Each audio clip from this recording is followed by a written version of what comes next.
wants to go ahead and know where we're going. I understand that too. Good morning. What you got? Sorry? Yeah, Mike's question. Oh, that's just the updated salary survey thing.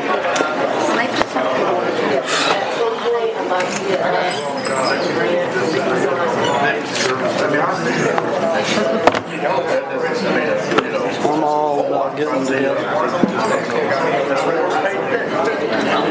About what?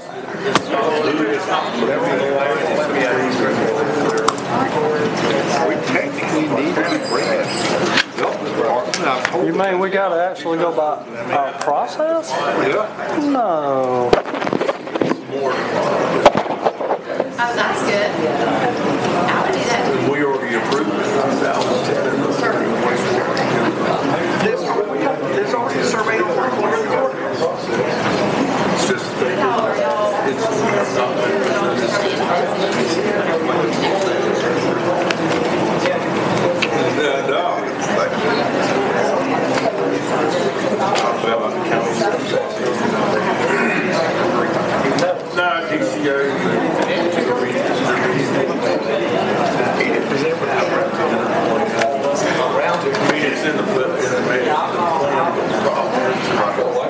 the service delivery strategy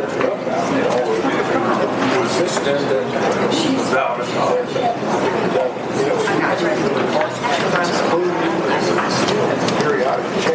that's not on the outside. Got it.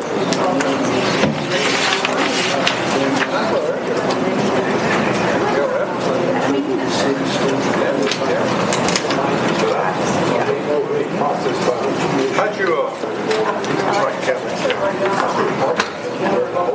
the next okay now I have those last time they have very They had it.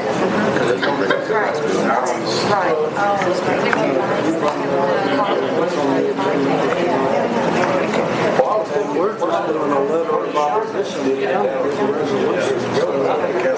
Some places. A couple years ago, it was voted to be like it's a hospital there too. Test. They it was voted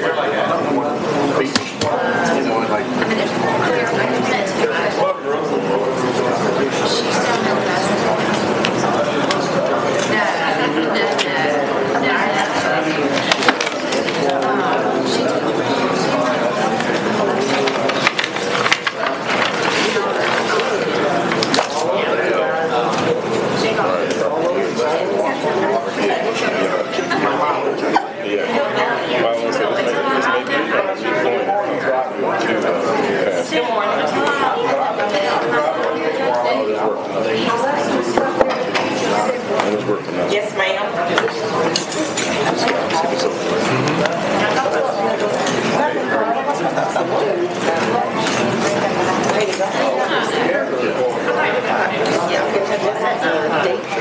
Yes.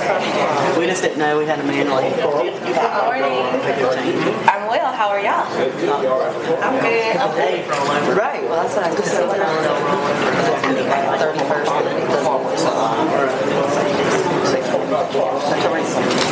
Okay. That's a text message or email? At the end of the month. Okay. You got me. Oh yeah.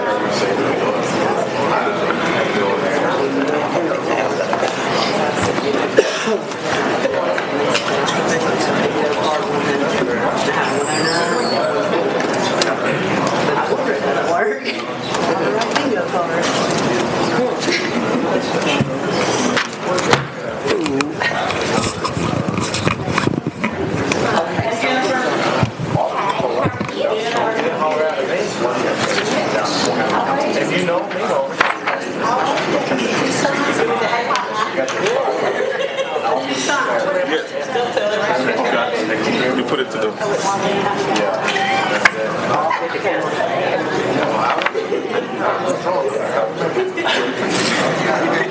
That's my young.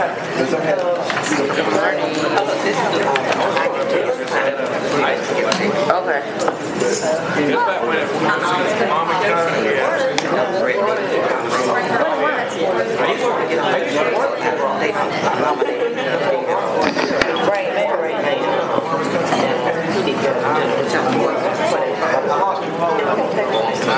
think so, yeah. Tell us what. I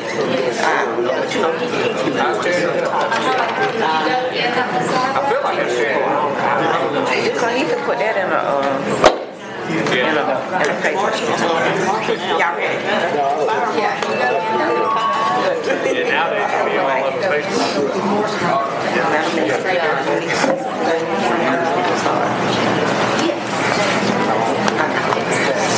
at least like we didn't have long to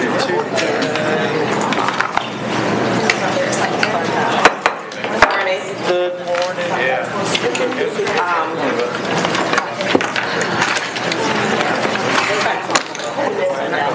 Right. Okay, we're going to go ahead and get started with our workshop.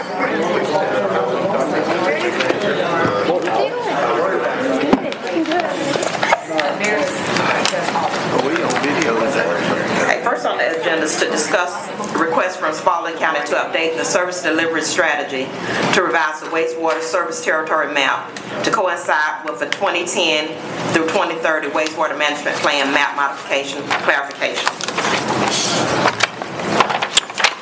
Good morning. Good morning. Spalding County has applied for a CDBG grant. They applied last year and the grant was turned down because of some discrepancies in mapping of their wastewater service territory. So they have come back this year wanting to reapply, and in order to do that, we've got to clarify some issues with the maps of the wastewater service territory. So what we have is a discrepancy in the service delivery strategy wastewater territory. The service delivery strategy, as you know, was approved last in 2004. It has been up for renegotiation. There's a couple of times that it wasn't renegotiated, if you recall, the last one of those being 2017, when it was required to be renegotiated based on the county's comp plan. And at the last minute, we didn't have time for a renegotiation, so they just asked and we accepted that it be renewed as is with no changes. You follow me so far? Okay, so that was 2017. So we updated the wastewater management plan, and the wastewater management plan has a different map from the service delivery strategy. So the wastewater management plan map shows a different portion of the service area than the service delivery strategy map. So we adopted the wastewater management plan, they adopted the wastewater management plan, but that map is different from the service delivery map because that was never updated. Follow me so far? Yes. Yes. So the county is asking that we open up the service delivery strategy to amend the map to match the wastewater management plan map. So our options are, we can say, absolutely, we're glad to do that. We tell them to go ahead. Three Rivers Regional Commission opens up the service delivery strategy, updates that one item being the wastewater service area map, close the service delivery, everybody signs off on it, sends it to DCA. They apply for their CDBG grant, and all is well. Another option may be, well, if you're opening up the service delivery strategy, there may be other things we want to talk about in the service delivery strategy, which we obviously won't have time to do because the CDBG application is due in March. So we can be good buddies with the county and say, absolutely, just change it, get your CDBG grant, and go ahead. Or the third option is just say no. There was some emails going on about the swimming pool at City Park. Did they thought about taking it over, or what was that? The discussion about the swimming pool is they would like to take over management of the pool with our financial resources. In other words, you've already got it budgeted, so you pay for it. but we want to take over management so we can learn how to manage a pool before we build the aquatic center. Which I don't have a problem with that. It's a headache that it's a headache that we have that I would be glad for them to manage it. It just would depend on whether you want to continue to pay for it or not. Continue for how long? Until they, that would be up in the air. I would like to say until they build the aquatic center, but I think what they are thinking is they would like to keep that pool open in addition to the aquatic center. Maybe. I don't know. Sounds like Keep Rach. that pool open and we continue to... Well, if they build, no ma'am. I mean, I wouldn't suggest or recommend that we continue to fund it long term.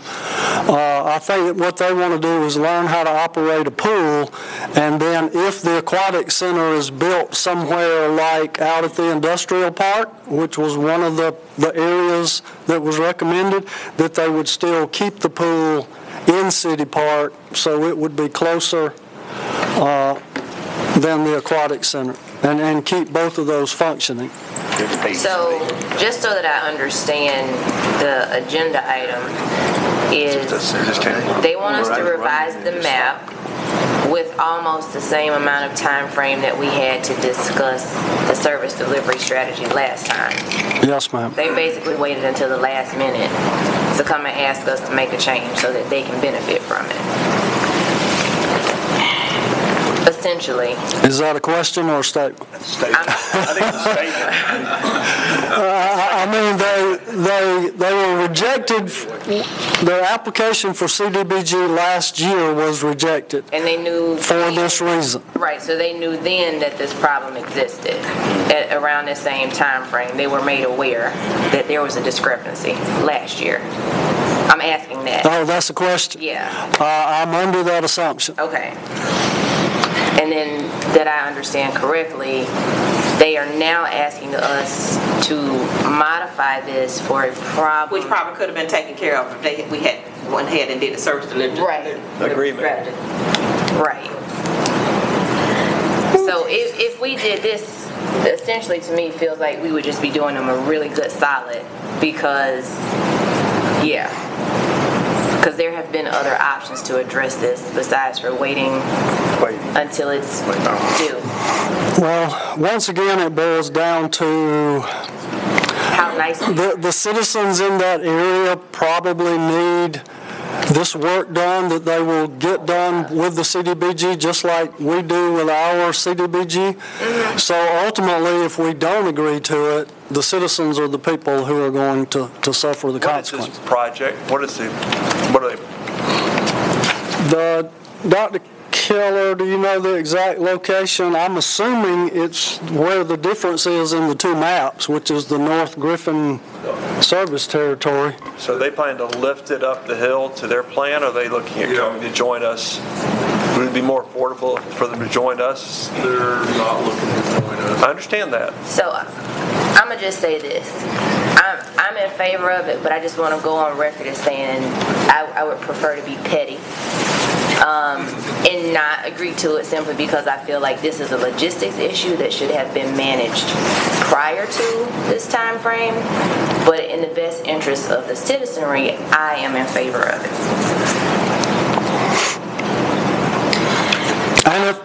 I'm sorry. And my question is,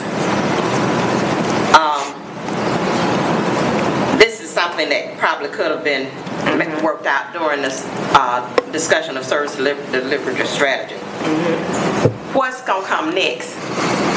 It's going to be another little piece of what could have been discussed. Because I know it's coming.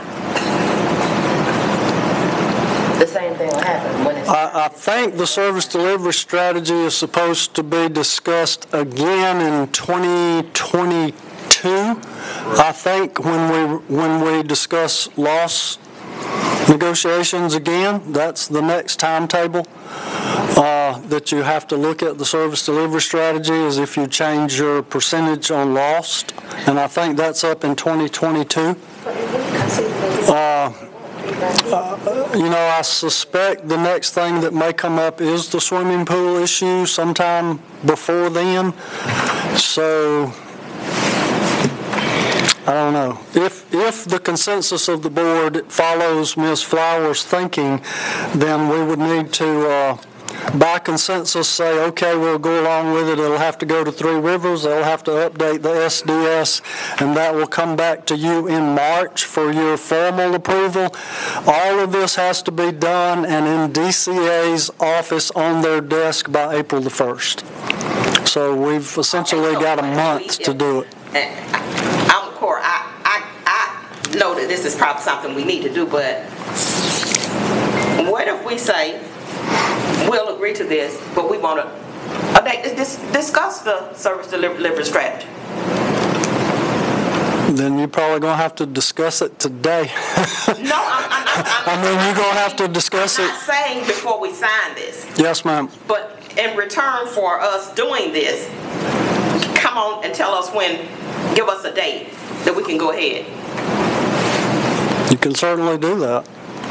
I mean, you can renegotiate service delivery strategy at any point that you determine a need to do that. So you can ask for that, but we asked for it a bunch of times before. Yeah, but they need something from us this time. Right. But once they get it, you may or may not have that discussion. We'll be talking Put about another contract. Y'all sound like me. We're going to be discussing raising the bar tomorrow and Thursday as a good opportunity for us to talk about issues like this that directly affects the citizens and not this competition between city and county governments, but it gives us an opportunity. How do we address what is best for our citizens? Not wait until the last minute to try to put us in a corner that make us want to be petty. Right. But to do what is best for the citizens of Griffin and Spalding County. And that, to me, is the goal of what we're here to do. It is. Yeah. Jenny, where do we stand on the water rate negotiation while we're talking about the county? We have had some limited discussion on the Spalding County water contract. Dr. Keller and I have attended all the meetings of the Water Authority, and the county staff and city staff have had some limited negotiations on that. We've also looked at some alternatives to that we'll probably be talking about over the next few days or weeks. So that contract runs out at the end of 2020. So we're kind of coming up on a similar timeline for that as well, but we'll probably be talking about that some more in the next days and weeks, because time is becoming of the essence on that at this point. But while we're speaking on city and county, I think it's important, and I'm saying it publicly and I say it in front of them, to have those uncomfortable discussions. We're going to a retreat, and I hope it's not there so we can all hold hands and sing the praises of each other, but rather put the citizens first and start talking about things that are going to move us forward and raise the bar for everyone. So, this may become what is politically known as a contact sport, where you have to say some things and make some decisions that may not be popular with people at the county, may not be popular with people in your district, but it's some things that if we're going to ever move in the right direction, if we're ever going to have problems like this coming up at the last minute, we need to discuss those things. We need to put them out there and let those people make some, they need to tell us some stuff that make us uncomfortable and put it all out there. Because if we just keep doing this, in the words of Ms. Ward, what's going to be next? What's going to happen next? And a little bit, we will have did the whole service delivery strategy piece by piece for to me, in their favor, we will not have gotten anything. For the citizens of Griffin. So that, I just hope everybody is of that mindset that, man, we are ready to move forward. We're raising the bar. That's a direct quote from the county manager. We want to raise the bar. So we don't want to just raise the bar on some things. We want to raise the bar on all things that we're dealing with. Dr. Keller, just if you could, since you're more familiar with this, looking at this map, the Figure 2 25 Springs Water Treatment Plant Service Area map, right now they've got HM1, which is Highland Mills. Is that what's currently tied into the Springs plant? That's correct. And then they've got this area called SP2 and SP1, which is on top of the ridge. Is this the area they're looking at wanting the CBG grant, or are they looking at HS2, which is the Pine Tree Circle area, and then HS1, which looks like... They haven't discussed with us exactly the grant, but it's contiguous to, my understanding, is taking on some additional mill village properties that need sewer that's on septic right now. I'm not privy to that they're going to do anything in the Pine Tree Hill area. So your gut is they're looking at in terms of the mill village? It's the immediate area. Yeah, the mill village areas. The infrastructure, yeah. It's going to cost, a lift station cost anywhere from $150,000 to $300,000. The grant would probably be in the magnitude of $1 million total. So. Okay. But they have not had any discussions with us because it's in their service area.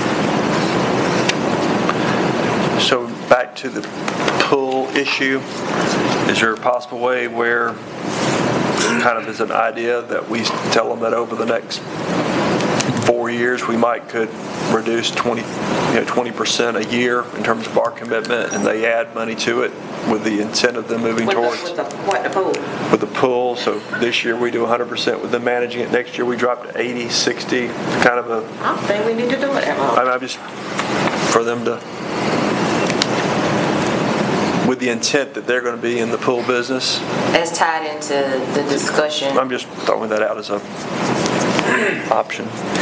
Well, that's what I'm trying to ask. Are you saying it's tied into our agreeing to revise the map, or just either or? I mean, just kind of, if they want to take over the operation of the pool with the intent that we intend for them to take over full operation between now and the end of the SPLOST, and that we can wean ourselves off of being in the pool. Can I say something? That could be problematic.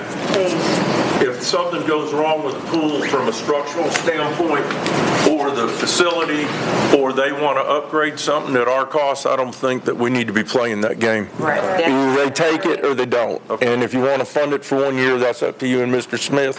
But for us to be in a long-term agreement where we're ramping down and all of a sudden something breaks, and then I got to come back to y'all and say I need $60,000 for something, that's just going to put us in an adversarial role. And I think the other part of it too is that there's money that the county can apply for as grant money, but they cannot apply for it if they've not had a managed pool. So this would be for their benefit. Right. So I don't think, like I said, long term, if they're going to manage it, I could agree to since we already got it funded for this year, but after that. Well, we're putting in next year's budget. We've already put in, what is it for the salt system, $20,000 because the chlorine system shot. So rather than put a new chlorine system in it, we're budgeted to put a salt system in it. I mean, it's something every year with that pool. I mean, it's past its life expectancy, and it's either leaking or broken or something every year. So we're putting $20,000 in next year's budget in addition to the normal operating expenses for a new system. Not this summer coming up, but for the next summer. Yes, ma'am. Well, July 1st. This in 2019. 2019. Okay, so you put extra 20 in for this. For next fiscal year, starting July 1st, so the replacement would have to be done when? In the fall. We're going to limb by. We're going to try to limb by anyways. Dr. Keller, are we going to still have Michael? Has there been a decision on with him? Right now, it looks like we'll have him to during the day to about 3 o'clock, and we're looking at what's going to happen. We're looking at a split role there. Do we still have a swim team that's going to be active there? Absolutely. That'd be correct, yes, sir. So they're going to take that on responsibility, the county will? If we're out of the pool business, they're taking everything. I can support us amending the service delivery strategy for the greater good of the community. Yeah, but we probably need to have some discussion about the service delivery strategy in order to do it. In terms of what? Okay, immediately I know that they need this. Yes. Right. But then, immediately we should be sitting down with them to talk about service delivery strategy as far as the pool and anything else that we feel deemed necessary that we need to discuss that we didn't discuss, hadn't already discussed. Like Rodney said, well, you know, it's some hard issues and there's maybe some things that we need to discuss and some things they need to discuss, anything but specific, though, you haven't discussed anything over that's these what 2 I'm saying. years. We haven't. And we haven't discussed anything. And if we had the discussions, then maybe we could have hashed out some of this stuff. I'm like Cora. If they didn't get the grant last year because they didn't have this, and this was part of service delivery strategy, looked like they would have came immediately and said, well, we need to go and sit down and discuss it, but they didn't. And at the last minute, like they did us with the service delivery strategy discussions, they waited till the last minute to tell us. And we look like the bad guys if we don't do it. I was going to say, who are we punishing here? We're punishing the citizenry. Well, that's why I said I'm in favor, but it is because at the end of the day, the highest good here is that there is a benefit to the citizenry. But that doesn't mean that the water isn't dirty. And there was a better way to have managed this than to bring it to us at the last minute. Because if we don't approve it, then it becomes, you know, are we doing the best thing for the city and the citizens, even though it may not be the best thing for us administratively or business-wise? I mean, I can certainly tell them that we'll go along with this change, and over the next 3 months, maybe, we want to sit down and discuss other service delivery options. Absolutely. If you'd like for me to do that. With like a 90-day deadline on us getting together for discussion. So we did the intergovernmental agreement last year in terms of extending it. Was it last year or the year before? 17 was the last, yes. So if they're not willing to negotiate, are we able to potentially rescind that agreement letter of 17 with a drop dead date? I don't think you can rescind what you've already approved. I mean, really... did, if I recall, was to allow the strategy to renew for a new cycle. It's up again in 2022. Yeah, every 5 years. If they want to renegotiate, do you want staff to meet to negotiate? Do you want the full commissions to meet together to talk? I mean, how do you want to... I think that was what, according to some of the commissioners, they were never brought to the table. The county commission. About service delivery strategy. So who's making the decisions about whether or not to negotiate? Well, I mean, ultimately, it needs to be the boards themselves. I would like to see a full body discussion between board and staff. And since the staff are the experts, I think they need to present a position, and we all need to hear it. And I think their group of county commissioners, the elected officials, need to be a part of the discussion and understand what is happening. We are given this information. We have a position on this information. And One thing I just despise is somebody to think that they are getting over on me. And I guess that's where the pettiness comes in. You know, I clearly understand what you're doing, what's going on, and this waiting to the last minute stuff. Now, they may have a justifiable reason or an excuse, but those are those tough conversations that we need to have if we're going to raise the bar. We've got to, that kind of stuff has got to be out there. And you've got to be able to look those people in the face so that they can go back to the citizens and say, this is what's happening. This is why the city is considering not signing it, because it wasn't brought to them until the last minute. I know it helps you, but this is what's going. This is the in the Paul Harvey world, the rest of the story. So somebody know Paul Harvey, I see. Yes, sir. But that's what we got to do here. So yeah, I say we bring everybody together and talk about it. Not that hard. 3 months, 6 months, by the end of the year? I think we need to offer a date. But we're going to talk about it tomorrow. See, I'll bring it up tomorrow. That'll go on our list of things to talk about. I think with Chris is back there, but I kind of think that was something that you don't want to get into. Well, at the retreat. We can put it as an item for discussion, but maybe not specifically there to go into it, but we can have some discussion around it if you like. Well, the issue is the Board of Education's really not involved in the SDS, no. UGA, and all those people. It's not who's not involved in it. It's something that needs to be discussed. One of the things, so everybody in the room will know, hey, yeah, we got all these other things going on. We want to clean up and raise the bar. We want to make a better Griffin, Spalding County. This is also an issue that's important to the city and important to the citizens that needs to be discussed.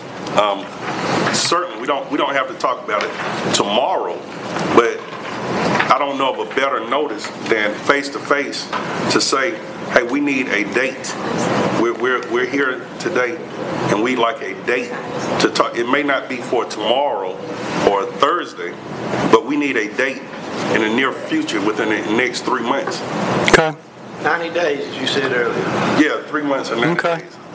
Okay, what I'll do is draft a letter and have Chair to offer a date. Because you say 90 days, they'll wait till the 8th and 9th day. All right. What's it? Yeah. That's what we here for today. So May the 1st. Find a 5th Monday or a 5th Tuesday or something. April. Let's see if there's a 5th Tuesday or Monday. It's a 5th Tuesday in April. April the 30th. Yeah. There you go, right there. April 30th, 5th Tuesday. Mr. Holberg made the motion of April 30th. I second it. We want to meet on April the 30th. Either 9 a.m. or 6 p.m.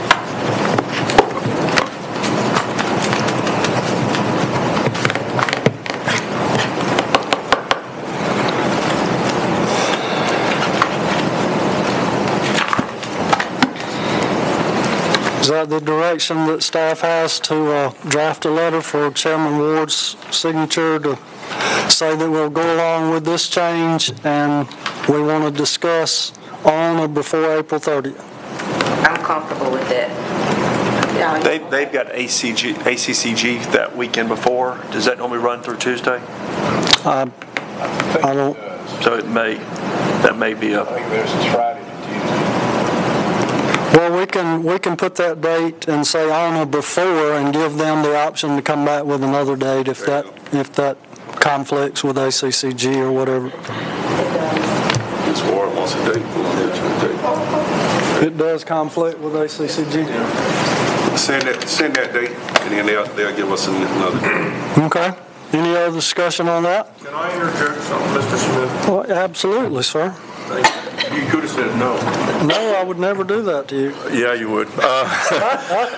While we're here discussing about waiting to the last minute, I think part of your discussion needs to bring conclusion to the 2020 contract. It's not fair to y'all to figure out how you're going to manage your business in the next year or two if we're not going to be partners for long range supplying them water. Waiting to last minute, if you remember in 2012 we had an MOU, there's some of you that were on the board, and they said they were going to engage negotiating the 2020 contract in 2012. Here we are in 2019. How many years is that? And we still are no further along, in my opinion, than we were. You guys need to run your business and run the city and understand how to run your utility. And holding us hostage on this is not right. We need to figure out how we're going to plan for the future and capital improvements. And we're not going to raise the bar if we're sitting here trying to figure out whether we have a deal or not. Can you write that down, and I'll present that tomorrow. That was my point to begin with. We don't have to discuss it. You can't present it tomorrow. She already told us. Oh no, we're not going to discuss it. I'm not. Whatever you want, come see me. But in casual conversation, but it's again. Well, you guys are sitting here in limbo, not knowing what you're going to do. That's one of the things that if we have the discussion, the service delivery strategy with the county commissioners, right, not just between Mr. Smith and Mr. William Wilson, who don't have a vote. The people that vote are the ones that need to be discussions. If we're never going to say these things, if we'll just say them in here, and man, we big and bad in here, and just like the public, the things that you say in here sounds real good, but if you get in the public to the people that needs to hear it, that is the time to say it. I appreciate what Kristen is putting together, and I think that is great. But this is an opportunity for me to sit across from those people and say what we're talking about in here today. And I'm not afraid of it. And it may make Kristen, it may make everybody in the room uncomfortable. But that's why we took the job. It's not to make everybody feel good. It's to work for the citizens of our community, to make our community. What we're doing is not making our community better. Mr. Holberg said, what was it, 2 years ago we were at one of these retreats, and he was like, man, what are we doing? What have we done? We all sat around. I thought we were here to make something happen. And if we get off course by suggesting that we need to talk about our water contract, if we get off task a little bit by saying, hey, we need to talk about service delivery strategies, then so be it. Because that is the time to let them know. I understand what you're saying, Mr. McCord. I understand what you're saying. But that was the purpose of us having the pre-retreat meeting in order to hash that stuff out so that we would have specific stuff that we talk about. It's nothing wrong with you bringing that up. Okay. But I don't think that's probably going to be one of the topics of discussion, because this is something, an issue between the city and the county commissioners, right, which really has nothing to do with it definitely speaks to our communication. Well, yeah, and the last editorial I'll give on this subject is Ms. Flowers just hit the nail. We're all in our silos doing our own things, and we never communicate between the groups, just like it came up, I guess, during the pre-retreat that we're talking about a T-Splost in November, and then it came up that there's also an E-Splost in November,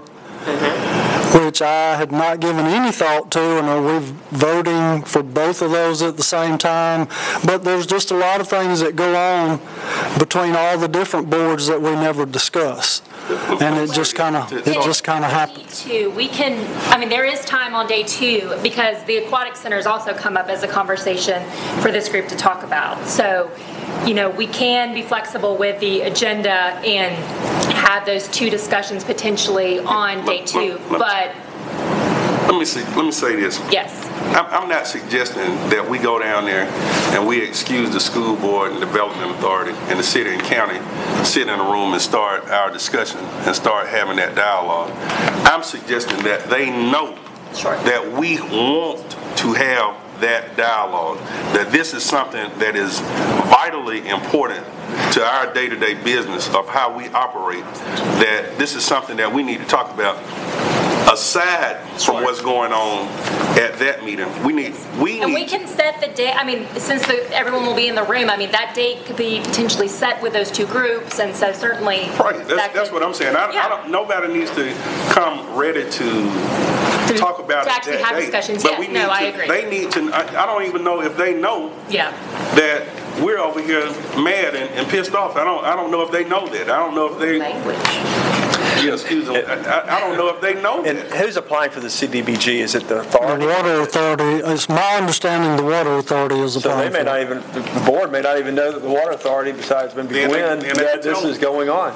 Well, You know, even though the Water Authority is in charge of the water, the county in charge.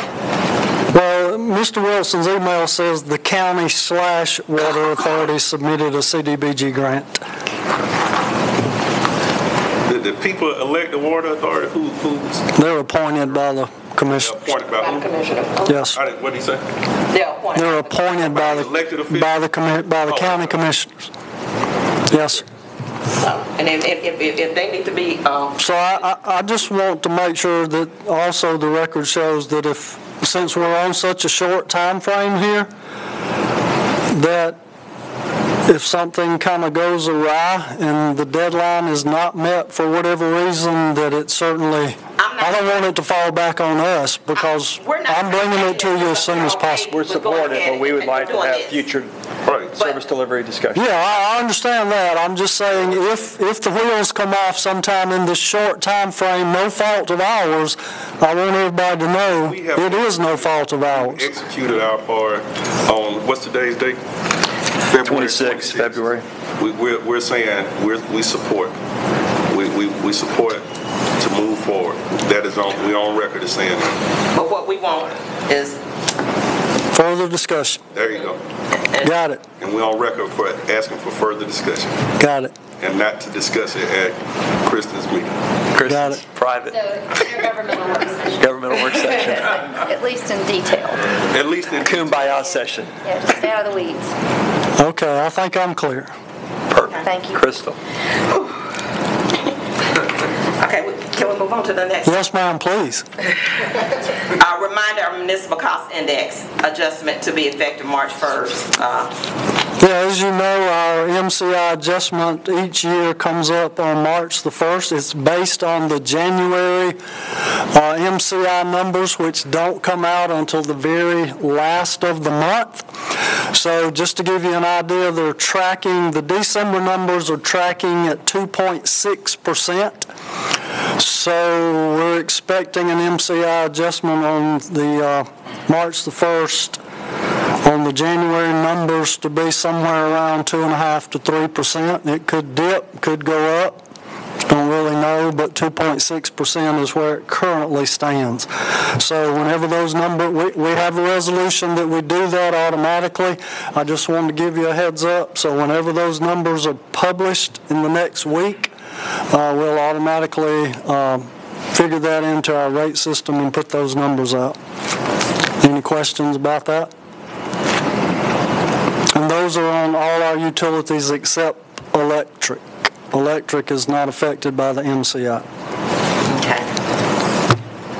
Okay? Okay, next, discuss proposed changes to the Unified Development Code of the City of Griffin, Article 6, Site Design and Architectural Standards, 605F, General Architectural Design Standards, by deleting the existing ordinance and replacing with an ordinance establishing criteria for aesthetic standards for exterior architectural design for all new construction. All right. Good morning. Good morning. Can you hear me? Okay. So, as of right now, we would like to update these architectural design guidelines. What we have in the ordinance right now, it's okay, but it's not very strong. basically trying to prevent, quote unquote, another cold water creek, so to speak. So, and we've got word that a builder has bought the properties out on Abbey Road in the country club, and so just trying to get ahead of the curve a little bit and to prevent, those things from happening in the future, such as the cold water creek. Right now, we've got 3 or 4 subdivisions that are under construction, and with these enhanced guidelines, I think we can have a little bit better opportunity to have a little bit better product on the ground. So I'm going to take you real quick through. I'm going to turn this on through the ordinance. So make sure everybody's on the same page, everybody understands what's going on. All right, architectural design. All right, so basically for residential, the only thing we really changed was what's highlighted in red,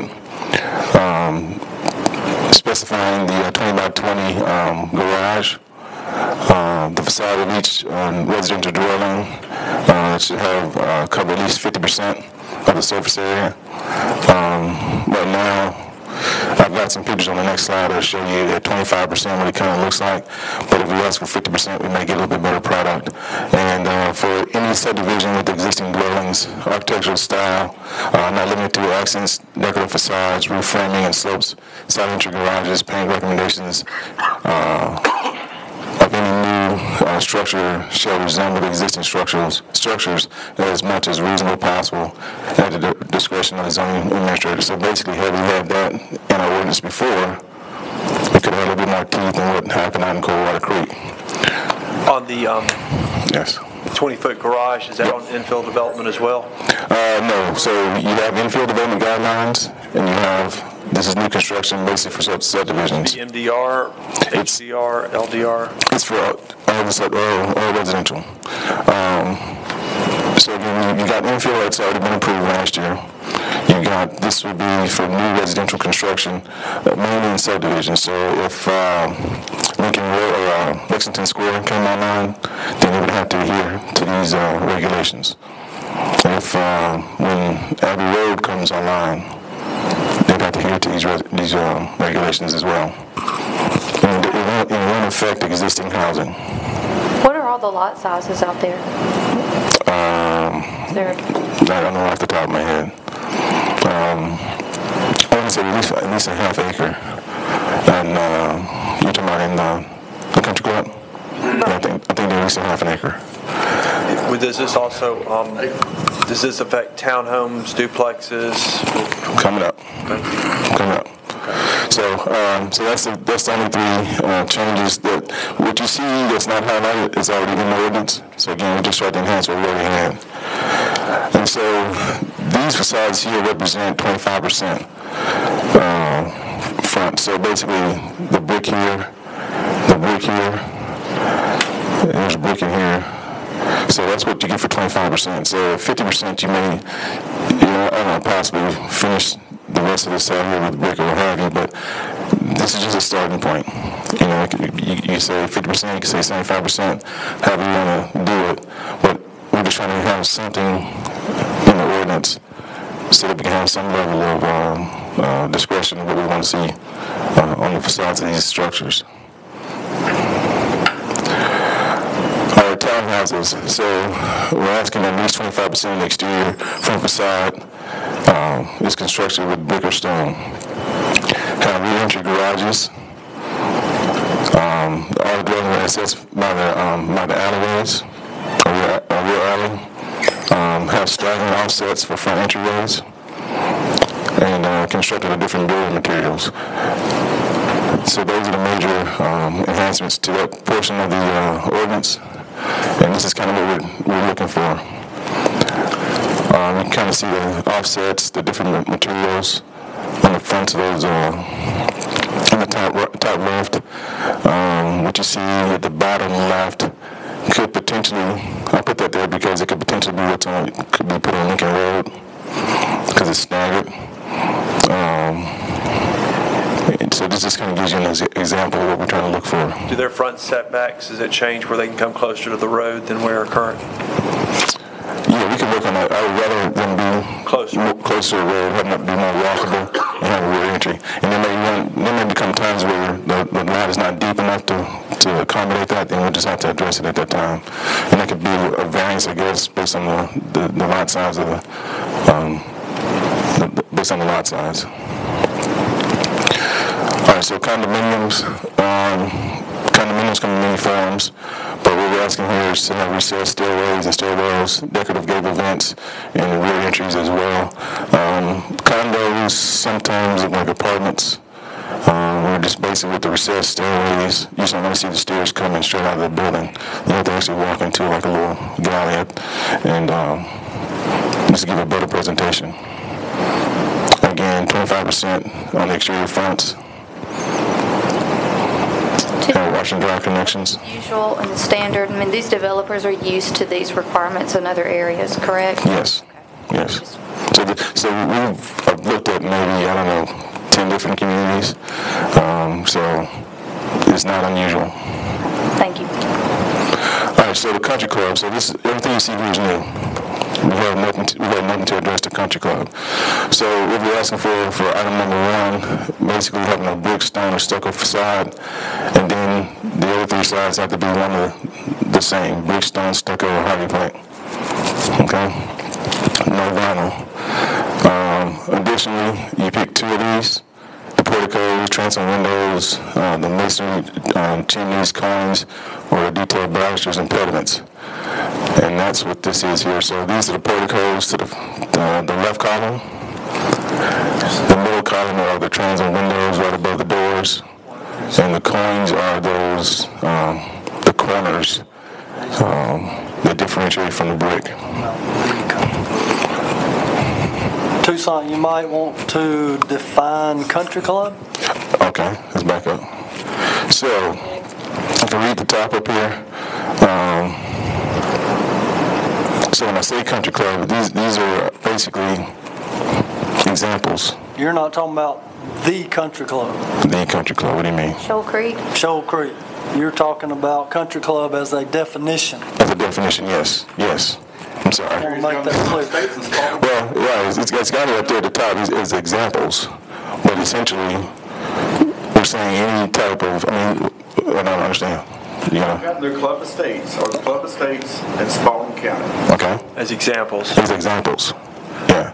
But in terms of the zoning, is that like an LDRA? Correct. That's the LDRA. So if it's LDRA subdivision, then that's what we'll deal with. So I can change that. I'm curious because also on there, some of those pictures you had on there, you had garage doors on the front. On the front. Garage doors on the front. They're all sides. Right. I was just showing you the cones on the corners. Okay. All right. Yeah. Learn something about coins. Cool. They're cute. So I will work on that verbiage here, so there's no confusion. But essentially, again, just examples showing what you want to see versus. Well, I was going to say, so club estates is actually in the city of Griffin. Okay. I know because I pay those big taxes. Okay. So I'll adjust that. So traditional, basically, this is all new as well. Traditional vernacular architectural design. And you have to pick two out of this list here. And you're going to get something like this. So you got the porticos, you got the dormers there, the bay windows. And so you'll see more of this more in the Maple Drive area. These and The siding, it has to be a standard, like the building materials. yeah, so there's no vinyl. Right, there's no vinyl anywhere. And again, these are just examples of communities that we wish the homes to look like. And it kind of gives a detail of what the traditional design and construction were and which area the houses come from. All right, so a lot of this information we just talked about could be all for naught if House Bill 302 is approved, which prohibits local governments from regulating building design elements. So tonight you'll see on the agenda a letter of opposition to House Bill 302. The county has already passed a resolution to oppose the bill, and many other municipalities and other counties have already done the same as well. So basically everything we saw in this presentation could be for naught. Well, the builder can come in and say, hey, we're going to build this, and then pretty much we'd have to say, okay, appreciate it, because we have no say on what could be built. Would this be a good opening to discuss how we feel about this House Bill 302?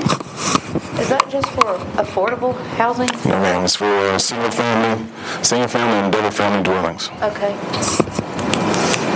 So, is there anyone? It's on the agenda. It's on the agenda for tonight. Is there anyone sitting amongst us in favor of House Bill 302? I've already sent messages to the state reps against it. So we're all opposing. Okay. And then that'll be a quick agenda item. Hopefully, you're gonna know. How many bees was it? All right, we good? Five bees? Be brief, brother, be brief.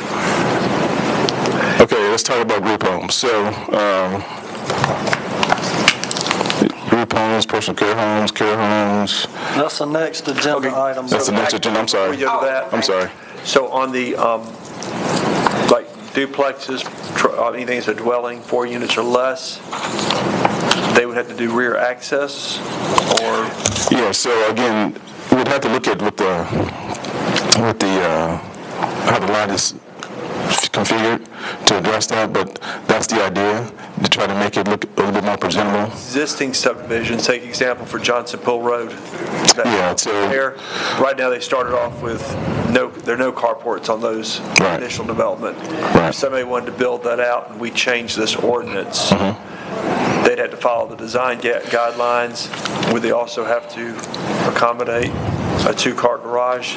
Well, normally when you have an existing subdivision like that, such as Summerwoods, we just allowed them to continue to build as was already started. Correct. So with Johnson Pool Road, I mean, we could take that same line of thought, or we can say, hey, we do want you to do it with the new regulations. However, to try to keep it somewhat consistent, but I would say Summerwood's got brick homes. Summerwoods has brick facades, I believe, on the front facade. Summerwoods, the current phase. I think it is brick in the front and vinyl on all the three sides. The existing Johnson Pool development is hardy board on the front, vinyl. I would say it's vinyl all around. So we would require them to. You could go to hardy. Hardy on the rest of them. And then as far as the drives, I would say just keep them as is to make it be consistent. So that's one of those things you kind of have to deal with that as they come. But anything new that's coming up, then you have to follow it. Yes, sir. I'm sorry.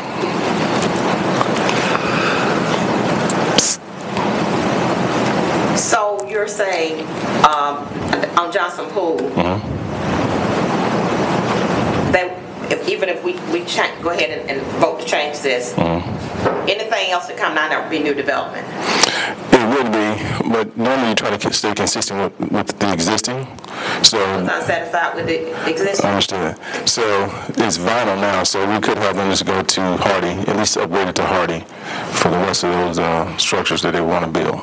But like Lexington Square, they have no development in there. They'd have to build everything with a 2-car garage because there's no past history or pattern based on these. Right.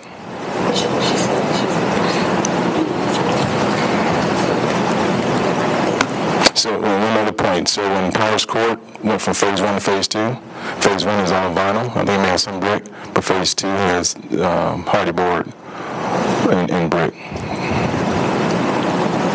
Okay. You done? Yeah, yes, ma'am. I'm sorry. Okay, discuss proposed changes to the Unified Development Code of City of Griffin, Article 5, use provisions, permitted, special, accessory, and non-conforming. 503E, personal care, boarding, transitional, and group home regulation by deleting the existing ordinance and replacing with an ordinance establishing criteria for each zoning district. Okay, Okay, so currently we have 36 either transitional homes, adult daycares or personal care homes, and one hospice facility. And since January, we've had about 6 inquiries about doing other group homes here in town. At the end of this, I'll show you my map, kind of showing you where everything is. So basically what we're asking for here is, the ordinance that we have right now is pretty minimal. We're just trying to enhance it just to make sure that the people that are actually coming here are actually going to do the right thing and be somewhat, quote unquote, honorable in what they're doing. So the main thing is occupancy requirements. No more than 2 residents may occupy a single room. So initially I thought about doing per square footage, but I think this coincides with what the fire does. So if you got 2 bedrooms, even on an 800 square foot house, you may have 2 bedrooms. I mean, you can have 4 people. But right above that, we're going to start requiring, or ask to require that they have someone actually live in the home, and that would count as one of the 4 people. So, what do you call them, a home manager, a home care person, or even the owner themselves would have to actually physically live in the facility. Also, annually they'll have to provide us a list of the residents that have disabilities, so that the fire and police would know how to handle whoever's inside the house. And actually, Mr. Mike Thompson just told me that that one house he did an inspection on, it was a personal care home that we didn't know about, and you had people living in there that couldn't get out the bed. So it's important for us to know who is occupying that space. The other piece of this is the distance requirement. So some communities have distance requirements, some don't. This is about a mile radius here, the 5,280 feet. It's a mile, but we can also reduce it to a quarter mile, half mile, 1,000 feet, however you want to do it. Because once you see the map, you kind of understand what I'm saying about that. Yes, ma'am. This is part of what you want to put in our ordinance. Yes. And you said that would be about a mile, separate them by about a mile. Yeah, that's a mile, but that's kind of maybe a half mile, a quarter mile, maybe better. Well, like I said, after doing the research, you got some people that have 2,000 foot requirements. You have some people that don't have anything. So you have some people that have a mile. So I guess I can defer to the gentleman in the shirt over there for that question. Two sides, you're treading on kind of thin ice out here when you deal with group homes. Back in 2014, the Department of Justice did do an investigation of the city for alleged violations of the Fair Housing Act. We successfully wrapped that up in 2016, and pretty much, of course, our ordinances as they stood at the time were looked at by DOJ, and we made some tweaking to those to satisfy them, and they've still been in place today. If you start changing now, that could trigger some other investigation. The big problem is that the Fair Housing Act only protects persons with disabilities, which is really defined in the Americans with Disabilities Act. There are various other types of communal or transitional living arrangements. It can be a boarding house. For those of you who date back 50 or 60 years, you probably remember in Griffin we used not to have hotels and motels to speak of. We had boarding houses. People like school teachers had to live in them because there was no other place to live back in the 40s and 50s, post-World War II era. You're starting to see the reemergence, though, in some communities of the old traditional boarding house concept. Those folks may have disabilities, but they don't necessarily have to. That may not be a protected group home under the FHA. You've got, under state law, state licensed personal care homes, which are kind of a step down from a nursing home, where somebody has got a impediment, maybe not a true disability, but because of age and lack of family or other support members who could live with them to make sure they get fed every day, that they take the medicine, they get carried to the doctors. They can live in one of these state licensed personal care homes, which for the most part will also be a FHA protected group home. But we just on a very fine line, which takes a lot of analysis for definitional purposes as to whether it's covered or not. That was kind of my concern, because I think when we got jammed up the other time, it was like the transitional houses for recovering people and people coming out of prison, and they houses side by side. So what are you saying? And those, if that person coming out of prison is a recovering alcoholic or recovering drug addict, they're deemed to be a person with a disability under the ADA.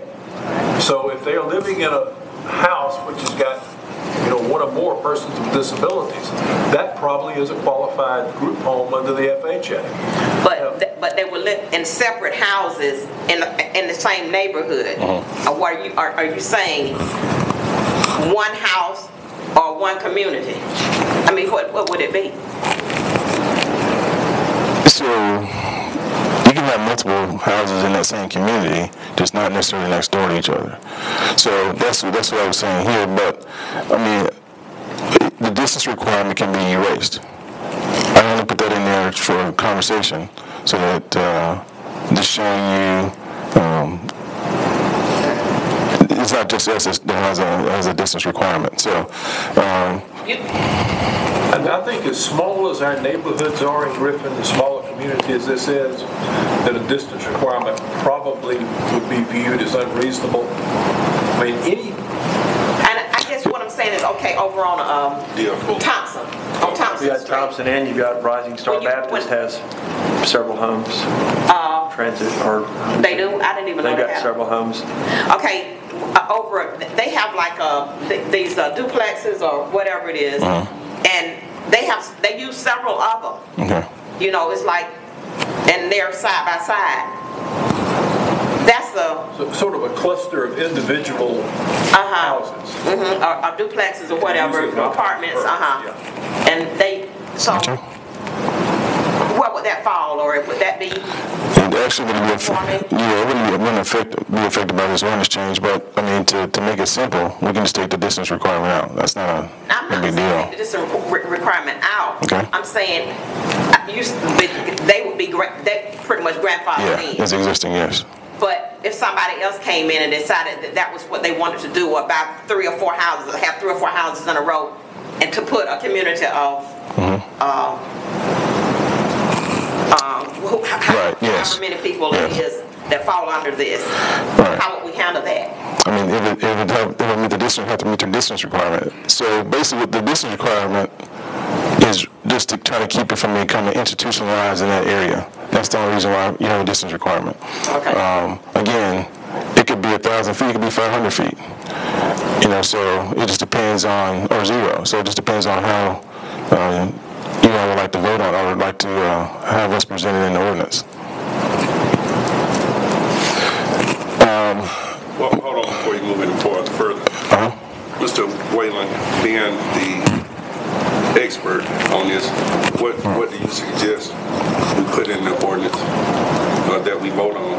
Can we have a distance requirement? Or can we have to protect ourselves? We don't want to do anything. It's really gotten almost impossible to protect yourself from them. There's always been a stigma associated with the group home from a regulatory standpoint, and that's what the cases have generally not favored the local government as a regulator in this area. Of course, what the Fair Housing Act says is that you cannot discriminate against persons with disabilities who seek to live together in an unrelated relationship but in a single-family setting. It's no different than, let's say you got 5 houses on the street. 4 of those houses are occupied by traditional families. You got a husband, you got a wife, you got a couple of kids, and maybe an in-law. living in that house. That's viewed as a family unit. But then if you wanted to have four, let's say it's a 2-bedroom home, you've got 4 unrelated people who want to live in that same setting. They ought to have the right to do so if these are people with disabilities. And that's what Congress decided is about our housing policy many years ago. That's what we have to wrestle with all the time. Now, the most recent case I read was about 2 weeks ago, and I brought it to Toussaint's attention. It came out of the 8th Circuit U.S. Court of Appeals out of, I think, Arkansas, and dealt with the requirement that a city had to obtain a special use permit based on more than 4 people living in a house. That particular house had 4 bedrooms. And what the court held was that practice, requiring the special use permit, was unreasonable because it was an unnecessary exercise, because the house having 4 bedrooms, you could accommodate 2 people per bedroom, would allow up to 8 residents. And I think in that case they only had applied to 6. So even the courts are saying that if you put people through unnecessary measures that they can live as they choose to live, that's not going to pass muster in the fair housing. Drew, would it hurt us though? Is it discriminatory just to have the restriction? Because Toussaint said other communities, I mean, because if you don't have any sort of restriction whatsoever, it's kind of a free-for-all. I mean, is it illegal or discriminatory to have the literature there? Does it? Because that could, I think with the literature, I think what he's trying to do is protect us because we don't have any control over it. We learned we don't have any control over many of us got interviewed by the Justice Department several years ago to our opinions and attitudes. I was there. I think, Holly, the truth of it is we don't know in a lot of situations when these group homes will come into the city. You know, it's not like they come down in advance to say, what are your regulations on group homes and what kind of permit do I have to have? They just appear. It may be that a neighbor notices some kind of irregular pattern in the traffic coming and going and hours and all, and doesn't see what looks to be a normal family unit. We also had an HDR requirement that we put in, I think, that was ruled discriminatory because we said that you can only put them in HDR zoning, and they ruled that to be discriminatory, which we.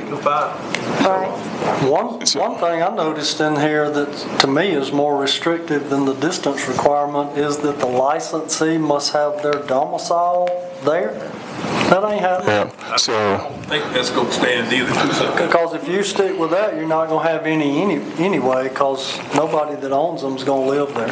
Well, they could actually have pay a person to actually live there. The court's already That's held not what that it says. A group home operator does not have to provide a formal program for the occupants. It may be simply just a place for them to lay their head and rest at night. Okay. A place where they can cook meals, and share it together if that's what they choose to do. Okay. It doesn't have to be a formalized, institutionalized program, even though a program may be beneficial.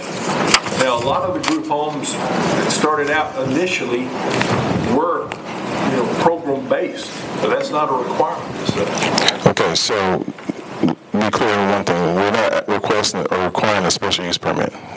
That's not what we're doing. Okay? The other piece of this is, the question that needs to be answered is, one,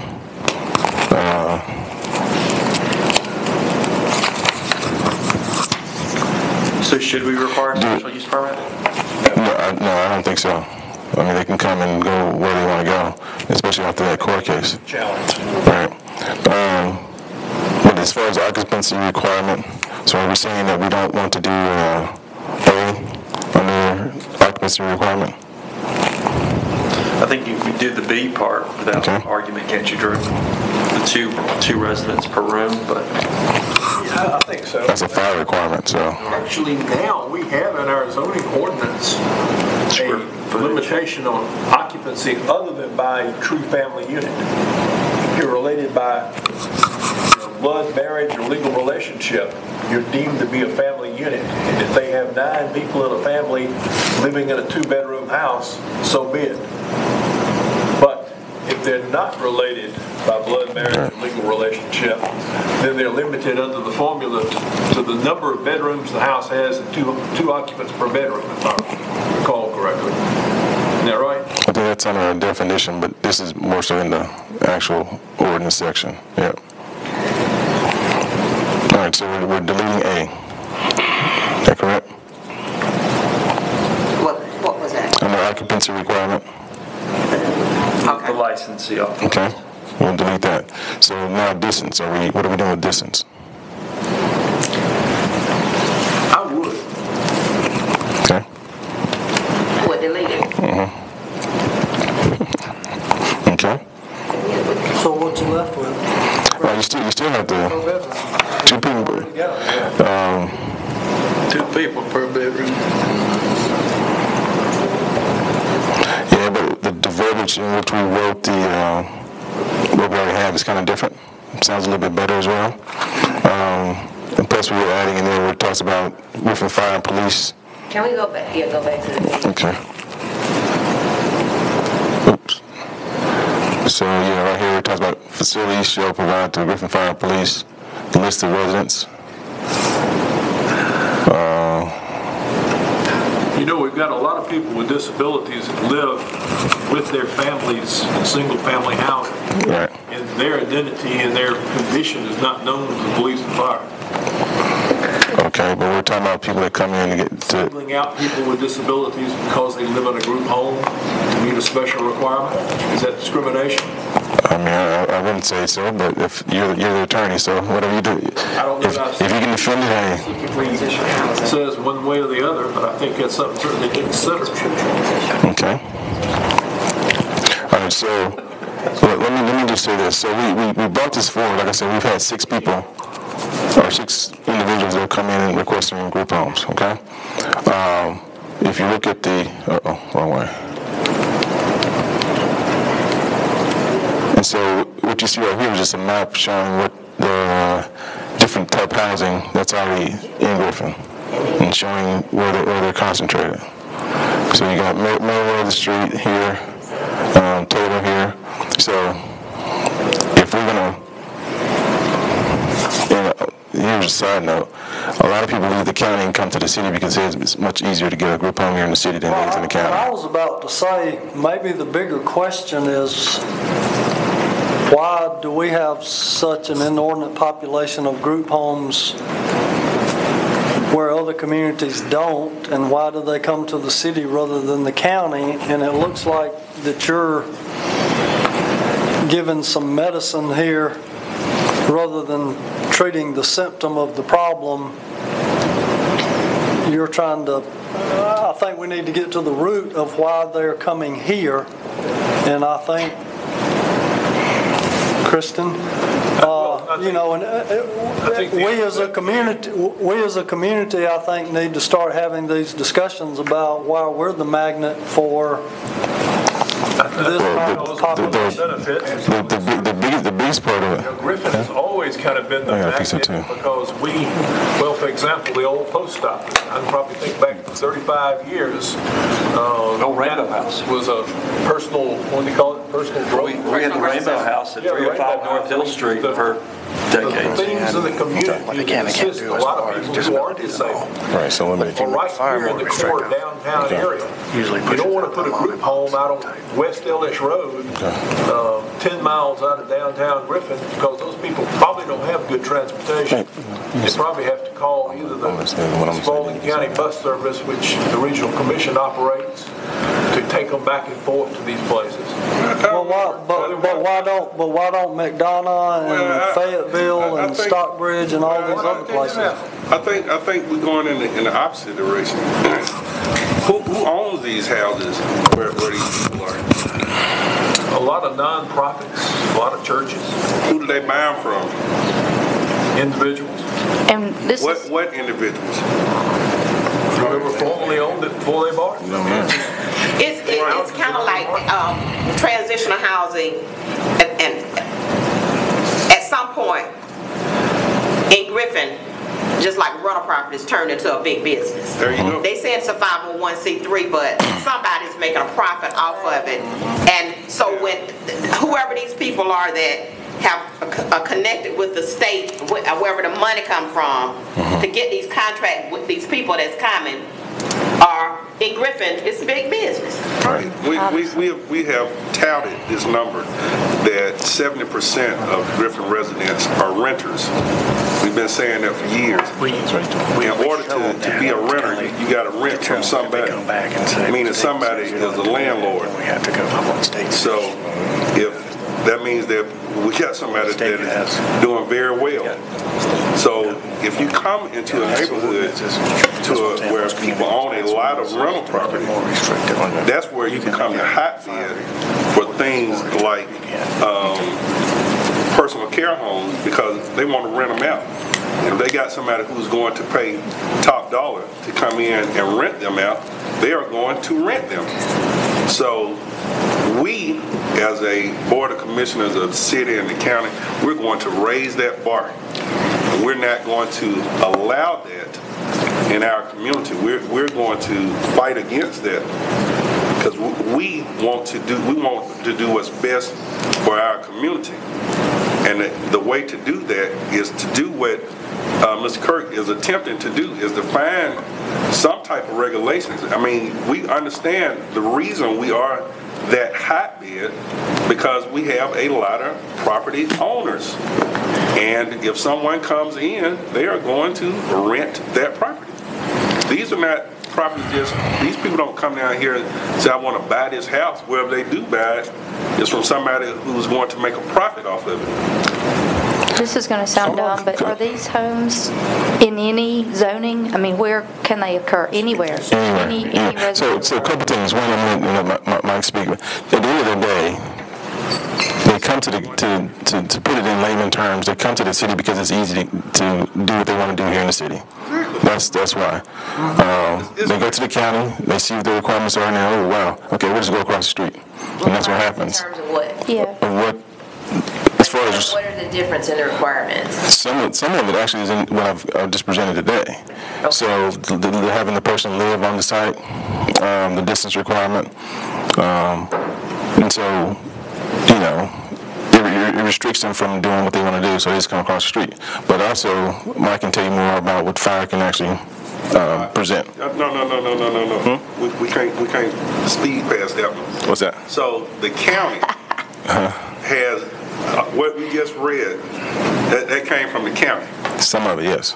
Okay. So which part of it? The occupancy requirement and the distance. The distance. So therein lies part of the problem. So they're not going to allow that in the county, or they're willing to defend it or attempt to defend it. But if you go across the street to the city, then we become that magnet, so to speak, because they don't do it across the street, or they don't do it in Henry County or surrounding places. But in the city of Griffin, we're not willing to defend it. I don't think it's true we're not willing to defend it, but I think cities, more so than unincorporated areas of counties, become the magnet for group homes, because these homes are close to services. Those services are not out in far eastern Spalding County at the Henry County line as a rule. You know, people are going to situate group homes where their residents can have some mobility. Yeah, what you're saying. But what we find is, I'll give you an example. The house over on Broad Street, the two-story house that hadn't been rented out. You know what I'm talking about? Right on Broadway. Across from Second Baptist. Right here. Over on the corner. I know what you're talking about. North 8th. Across between 9th and. Yeah, on the corner of North 8th. Yeah. Yeah. Behind that street. Okay. Yeah. There was a lady that came in, and she had called me, and she wanted to rent that house. She wanted to rent that house because it was downtown. She was coming in from Henry County to do a group home here in Spalding County, in the city of Griffin, because it was a good location. It was downtown.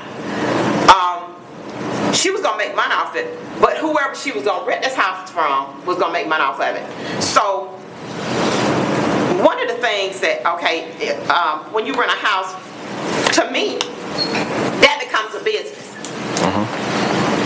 It becomes a business. But the landlord is renting it out as a residence. So everybody's kind of getting away with doing it, paying any taxes or doing anything, because what? So, well, they have to register and get OTC from us. They have to come in and get OTC from us. So we get, because it is a business, they register the group home. So, Care home or a group home? well, Group home is not a licensed, state license. I should say, so the personal care home, either way, they come in and let us know they're in town Is at that the end of the an day. easy process, Tucson, to just, they get the license? For the most part, so basically they come in and tell us, and then we'll say, go see, talk to fire, talk to the building inspector, we'll do an inspection. If they meet all the requirements, then they're open. What is the cost for that? What do we charge for that? Or do I don't know, the occupational tax is like $90. Yeah, something like that. So, but fire can offer more restrictions. So basically, 4 more people in a home would require them to have a sprinkler system. So what I have an issue with, because if a landlord rents the place out as to me as a business, that's different than renting it's just a regular home. as a regular residential home. Right. And somebody need to be responsible for.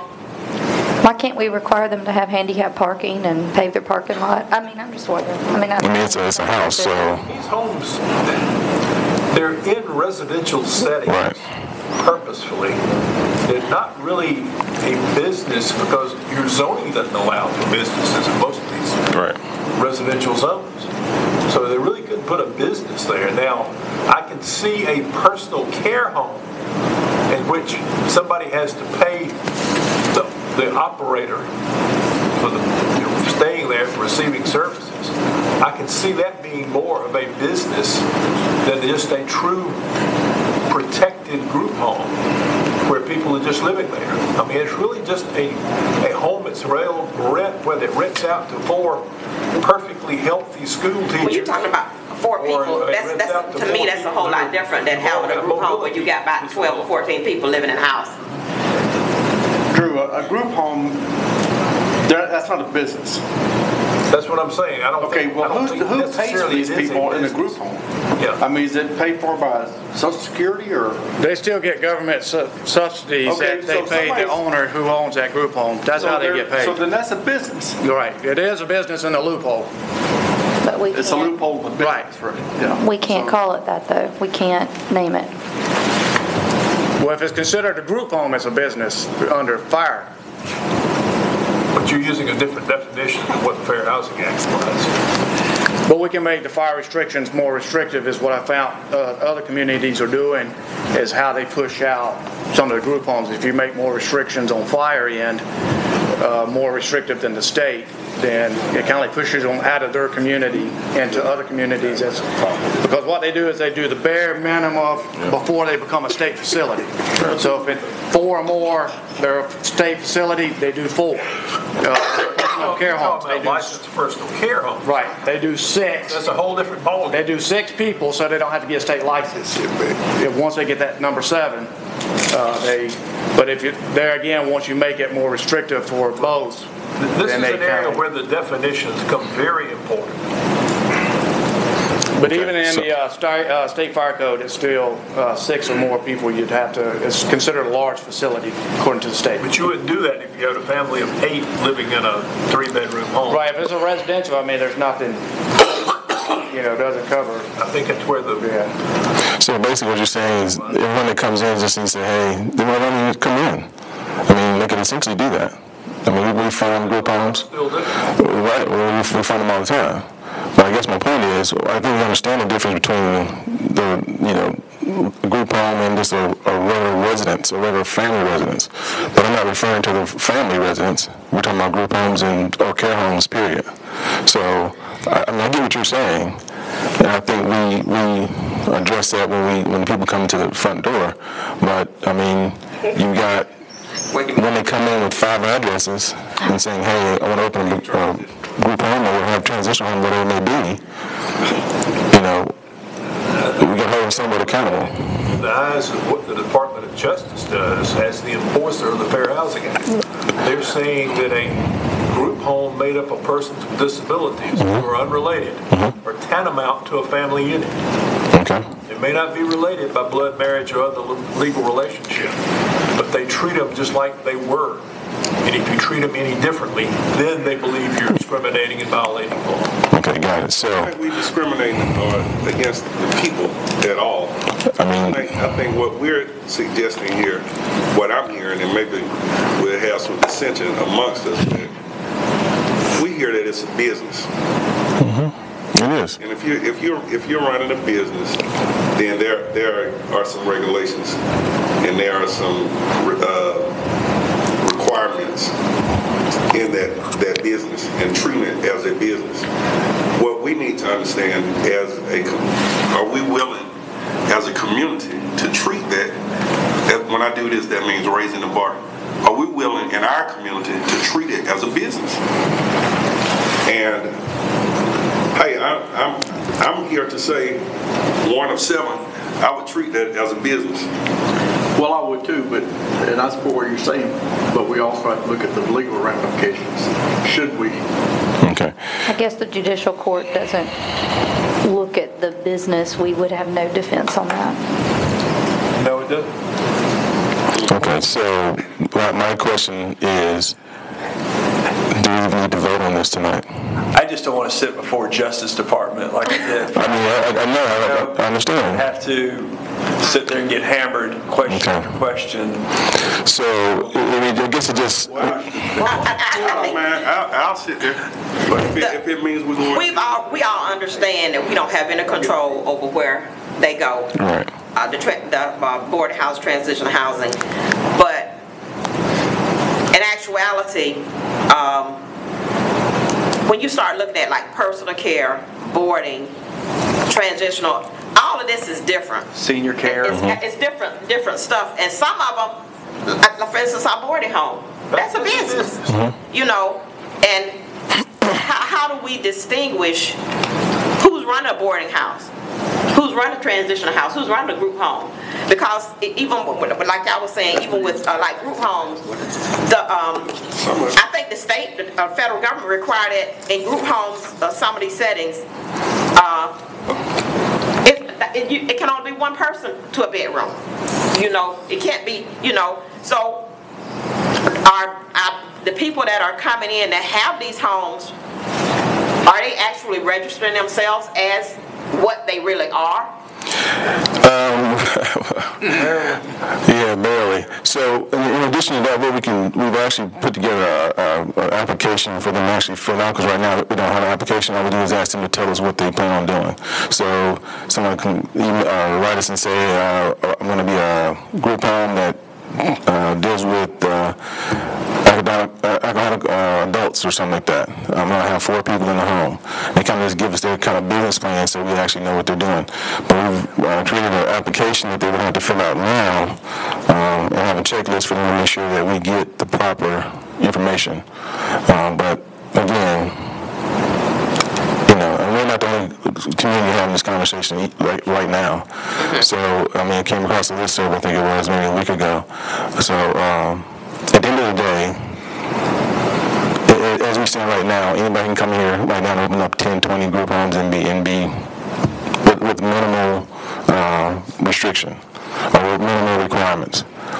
So we're just trying to make it a little bit not harder, but make sure they're going to be legit and not just be a fly-by-night kind of facility. I'll be the first to say that I think that there's a need for people that are in need. And heaven forbid forbid, I hope I'm never in one of those situations, but I hope there's somewhere that I could go if I needed help. I'm also saying that if we're going to do that, we need to treat it like a business for everyone, for everyone that's involved. And if we're not going to treat it like a business, our community is going to continue to be the magnet or hotbed for these type of businesses. So unless we take some steps, as Mr. Kirk is trying to do this morning, we're going to remain who we are. So basically what you're doing is, we can't stop them. We know they comment, but we're trying to set up. Check when you process. do it, these are what we require you to do. Right. This is what we require you to do. We need to check the process of the person that owns the home, who's renting it to them. We need to start or from the top or from the bottom, which need to be a check on all of it. Because that's why they're coming. Are the homes that are already here, if we agree to this, are they going to be grandfathered in, or? They would be, but my thought would be when they renew next year, they provide us the information that we need. Absolutely. Why don't you pull the agenda item for tonight and let you, me, and Jessica have a chance to sit down over the next 2 weeks? Okay. So look at it. It just seems weird. What about Airbnb and those types of things? I know that Noonan's having an issue. Is that something? That's a whole other conversation right there. Okay. Discussion over the last probably 3 to 4 years about the transient housing is what it's really referring to, the transient housing market. I don't think it's really ever caught on here in Griffin because it's not, people don't come here for vacation and we're not you got maybe a good secondary. Yeah. You have a few. You may have one or two here that I've seen, but Are you an Airbnb now? Is that your decorator? You fly them into Atlanta, pick them up? Other than those people. You don't have to say no more after that. Okay. I don't know. It's something we've looked at. Do we need to regulate it? And is it a problem? And I don't know that I can say it's a problem. Yeah, that's an ongoing conversation. More than I have recently. I think Savannah has the most intricate ordinance that, wow, yeah, it's too much to read. It's pretty intense. I've been out of court for the last 2 or 3 years. All right. Trying to regulate it. Okay. Yeah, it's pretty intense. So. Stay at a group home. Okay, so we just gonna take that off the. Yeah, we can take it off. That's fine. So you have 2 items on the agenda tonight, both of these. So the architectural design you want to go ahead with tonight, and the group home you want to table tonight. Is that correct? Yeah, I think we need to. Okay, thank you. Okay, can we move on to the next one? Consider joining a request from the U.S. Conference of Mayors and a similar request from Electric Cities of Georgia, and as a member of APPA, to support H.R. 530 for Congress to declare the recent FCC third order and declaratory ruling null and void. And while we tried to decide what to do about Airbnb and transient housing, we ought to look at electronic scooters too, I guess, Doug. Oh, yeah. That's the other big issue. It seems to be just picking them up and storing them. That may be the best way to deal with them. Very briefly, let me just update you. The General Assembly is halfway through the session as of last Friday. Yesterday, they adopted the legislative calendar for the remainder of the session.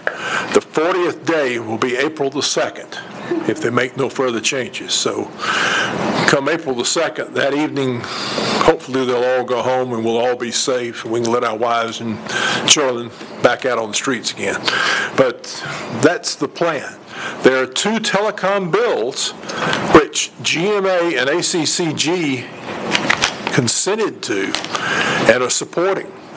That's SB 66 and HB 184. There were identical bills filed in both houses of the Georgia General Assembly, and they are winding their way through the session and probably will pass, I think, early and possibly become law.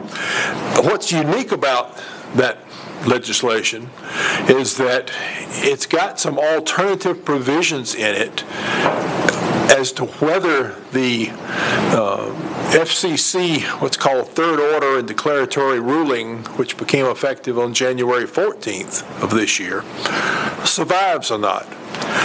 That order is on appeal to the Ninth Circuit U.S. Court of Appeals. While that is pending, there's been a resolution introduced in Congress by Congresswoman Anna